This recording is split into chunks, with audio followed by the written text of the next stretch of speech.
morning. Oh, Boring Monarch Homestead. It is, oh gosh, I just looked at the date. It's like March 13th or something like that. Anyway, on this brisk, cool morning, and daylight savings time is upon us.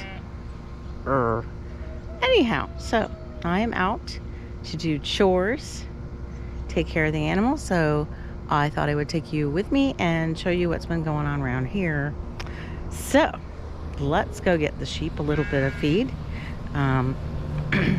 tapering back on the feed so they don't get too fat prior to lambing, which I think they're going to do. I sure hope so someday. Monitoring that. What I'm doing right now is I'm putting vitamin C powder in once a day, like a teaspoon for each of them, so I put 2 teaspoons in there. For the sheep, it's one of the recommended things that you do for sheep when they're coming to lambing. Apparently, it's really good for regenerating. So, as their bodies are changing after they lamb, if there's an injury, you can use it instead of antibiotics, which is really cool. So I went ahead and got that. I ordered and paid a lot of money for shipping for kelp, or dwarven kelp, to get them back on kelp because I was out of it for about a week. I have pink Himalayan still, but we got the salt liquid supposed to be better. But I do still have the pink Himalayan salt. I hear you can put that in your garden, but I'm not sure. I have to research that. And then I have obviously the diatomaceous earth, and I also have with it, but you can give them the dolomite. It's called dolomite by itself, and I could not get my hands on the other amendment, or not, the other. I just said it, calcium, you heard me. Anyway, I couldn't get the other one. So my sheep mentor said, yeah, you can go give it to him, free feed, and that's fine. So that's what I did. So anyway, so back to the shed. Basically, right now the change in this use is this. We've got the freezers out here. So I've got 2 of these freezers that are in use. The one we use to cure ham in. That really was an epic fail in my opinion, but that's just my opinion. We did redo power box. So we've got wiring going, but the other thing is that there are outlets. I don't know if you can see, there's an outlet back there, original outlet, which needs to be rewired, but that's a power source. In order for me to have a brooder out here, which is the other thing I use for this building, I need to have more power outlets other than just what is over here, which is pretty full of freezers. We also would have to use that outlet for the air conditioner when it gets really hot in here. We saw the circulator, which is run off of those 2 outlets up there. And then he has an extension cord, which he uses, and that's another. But that's it. There is no other power sources out here. They're actually working. So yeah, that's one of our jobs that we're going to be doing, is to come out and redo the shed. We've made a decision that since we invested in with our tractor, we invested in a lawnmower for that you put in the back of the lawnmower, and most of the property we can use that. We've decided that we're going to sell the lawnmower. Don't get under my feet. With the bagger. So the Cub Cadet's going to be for sale soon. We haven't told you about this yet on our channel, but a week ago Friday, Carrie was in an accident. Not his fault. And I don't know, as some of you know, we are a 1-vehicle family. Oop, can't see. Wow. He filled that up and it's low. I wonder if it's leaking. So as it stands, nothing's happening.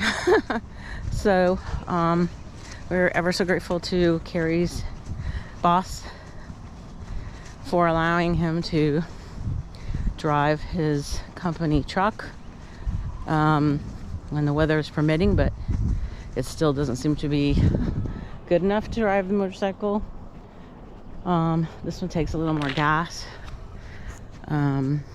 but so far we've been okay. But yeah, it's kind of, we're not really in a position right now to go buy another car. And since the truck is older, we didn't want a car payment. Who knows what they're gonna say it's worth, whether it's worth fixing. We think it's just body damage, but I don't know. So we're waiting on that, and waiting on warmer weather, waiting on sheep, waiting on a diagnosis for me.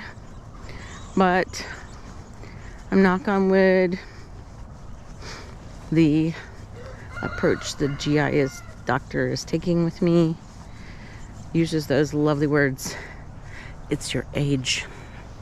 Honey, it happens to me too. It's your age.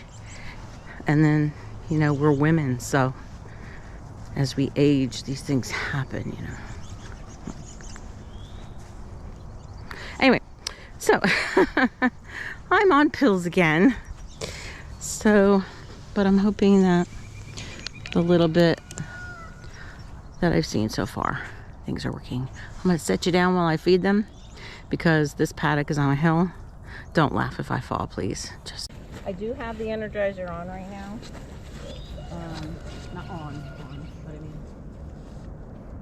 we're using it because things are getting out. I don't really want them in a free paddock. Where's your ball? Oh, free paddock running because the grass isn't off on that yet. There you go. So, have all of your amendments. Oh, this is the movie.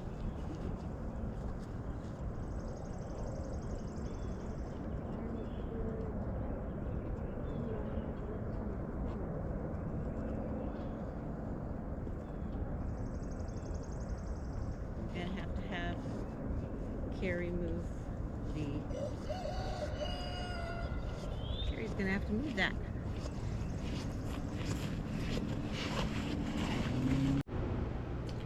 I'm back. So I told you I would bring you inside and show you what's going on when the whole planting plan. So this is one of the items that I ordered, Jerusalem artichoke tubers. And it is one of those plants that I talked about that are an edible food for animals and for people. Rumens, chickens, pigs, people. The next one that I ordered, and I'm going to talk fast because my battery's about to die, is these itty bitty teen tiny seeds. I expected to be bigger. This is red mango mammoth beet seeds.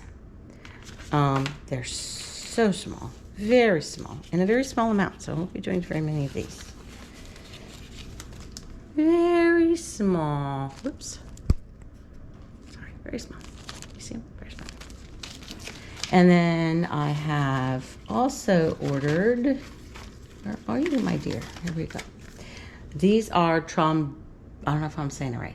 Tromboncino, summer squashes. So I also have those. So those are the three that I have to get in the ground as soon as I can to get them going. So that's that. And then I will quickly bring you around here into my growing space because I'm not growing things in right now. I'm gonna turn on the fan in here. It's a little stuffy because the heat was on. This is where I had to do it. Set up my lamp, set up my shelves. So I've got tomatoes. Which I've transplanted. Yesterday I put them in the Dixie cups and planted them lower so that they would hopefully do better. They were starting to get curled leaves and I was starting to worry, so I'm hoping I don't lose them. Looks like I need to, it's probably the heat's the problem. I probably need to get that vent right there completely closed. So I'll do that today. But I've got some peppers and some tomatoes, and that's all that I have in here.